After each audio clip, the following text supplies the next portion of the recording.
హైదరాబాద్ జీడిమెట్లలో గంజాయి బ్యాచ్ వీరంగం సృష్టించింది. భాగ్యలక్ష్మి కాలనీలో గంజాయి తీసుకొని ఆ మత్తులో యువకులు అరాచకం సృష్టించారు. రోడ్డుపై వెళ్తున్న కార్ డ్రైవర్ ని ఆపి గంజాయి కావాలంటూ 10 మంది యువకులు రచ్చ చేశారు. గంజాయి తన దగ్గర లేదు అనడంతో ఆగ్రహానికి గురై మత్తులో డ్రైవర్ పై బీరు సీసాలతో విచక్షణారహితంగా దాడికి దిగారు. యువకుల దాడిలో డ్రైవర్ తలకు గాయమైంది, చెయ్యి విరిగిపోయింది. దెబ్బలు తట్టుకోలేక పక్కనే ఉన్న తన రూమ్ కి పరిగెత్తాడు డ్రైవర్. అక్కడితో ఆగకుండా డ్రైవర్ ఇంటి దగ్గరకు వెళ్లి దాడికి దిగారు యువకులు. స్థానికుల సమాచారంతో స్పాట్ కి చేరుకొని విచారణ చేపట్టారు పేట్ బషీర్బాద్ పోలీసులు. దాడి దృశ్యాలు సీసీటీవీ కెమెరాల్లో రికార్డ్ అయ్యాయి.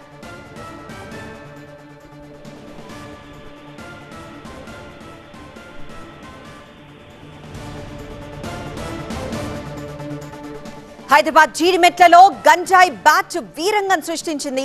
భాగ్యలక్ష్మి కాలనీలో మత్తులో యువకులు అరాచకం సృష్టించారు. రోడ్డుపై వెళ్తున్న కార్ డ్రైవర్ నాపి గంజాయి కావాలంటే అడిగారు. అయితే 10 మంది యువకులు ఒకేసారి రావడంతో ఆ డ్రైవర్ తన దగ్గర గంజాయి లేదని చెప్పాడు. దీంతో ఆగ్రహానికి గురై మత్తులో ఆ డ్రైవర్ పై బీరు సీసాలతో విచక్షణారహితంగా దాడికి దిగారు. అయితే యువకులు దాడి చేయడంతో డ్రైవర్ తలకు గాయమైంది, చెయ్యి విరిగిపోయింది. అయితే దెబ్బలు తట్టుకోలేక పక్కనే ఉన్న తన రూమ్ కి కూడా పరిగెత్తాడు డ్రైవర్. మనం రైట్ సైడ్ బాక్స్ లో చూస్తే రూమ్ కి పరిగెత్తిన అక్కడితో ఆగకుండా డ్రైవర్ వెనకాలే డ్రైవర్ ఇంటి దగ్గరకు వెళ్లి కూడా దాడికి దిగారు యువకులు. సీసీ ఫుటేజ్ లో మనకు కనిపిస్తోంది. స్థానికుల సమాచారంతో స్పాట్ కి చేరుకుని విచారణ చేపట్టారు పేట్ బషీర్బాద్ పోలీసులు.